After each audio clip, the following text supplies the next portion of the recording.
Reading of the Book of Genesis by Blessified. Chapter 32. Jacob went on his way, and the angels of God met him. When Jacob saw them, he said, "This is God's camp." So he called that place Mahanaim.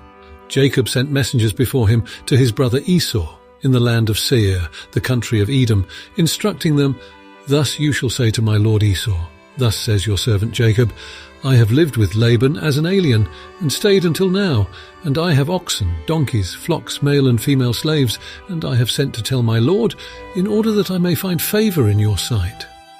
The messengers returned to Jacob, saying, "We came to your brother Esau, and he is coming to meet you, and 400 men are with him." Then Jacob was greatly afraid and distressed. He divided the people that were with him, and the flocks and herds and camels, into 2 companies, thinking, "If Esau comes to the one company and destroys it, then the company that is left will escape." And Jacob said, "O God of my father Abraham and God of my father Isaac, O Lord, who said to me, 'Return to your country and to your kindred, and I will do you good.' I am not worthy of the least of all the steadfast love and all the faithfulness that you have shown to your servant. For with only my staff I crossed this Jordan, and now I have become 2 companies. Deliver me, please, from the hand of my brother, from the hand of Esau, for I am afraid of him. He may come and kill us all, the mothers with the children. Yet you have said, I will surely do you good and make your offspring as the sand of the sea, which cannot be counted because of their number."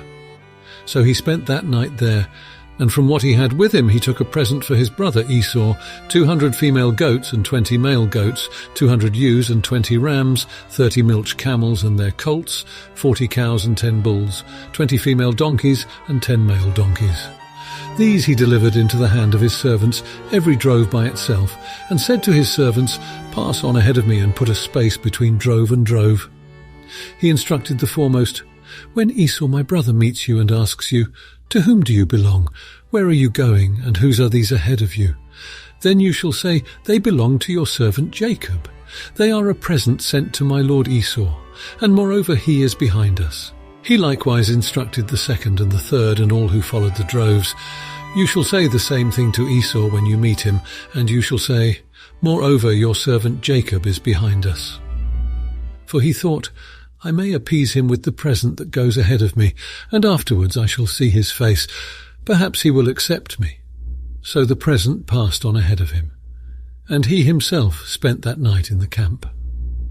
The same night he got up and took his 2 wives, his 2 maids, and his 11 children, and crossed the ford of the Jabbok.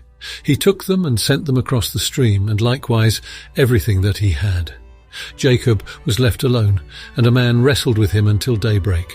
When the man saw that he did not prevail against Jacob, he struck him on the hip socket, and Jacob's hip was put out of joint as he wrestled with him. Then he said, "Let me go, for the day is breaking." But Jacob said, "I will not let you go unless you bless me." So he said to him, "What is your name?" And he said, "Jacob." Then the man said, "You shall no longer be called Jacob, but Israel, for you have striven with God and with humans, and have prevailed." Then Jacob asked him, "Please tell me your name." But he said, "Why is it that you ask my name?" And there he blessed him. So Jacob called the place Peniel, saying, "For I have seen God face to face, and yet my life is preserved." The sun rose upon him as he passed Penuel, limping because of his hip. Therefore to this day the Israelites do not eat the thigh muscle that is on the hip socket, because he struck Jacob on the hip socket at the thigh muscle.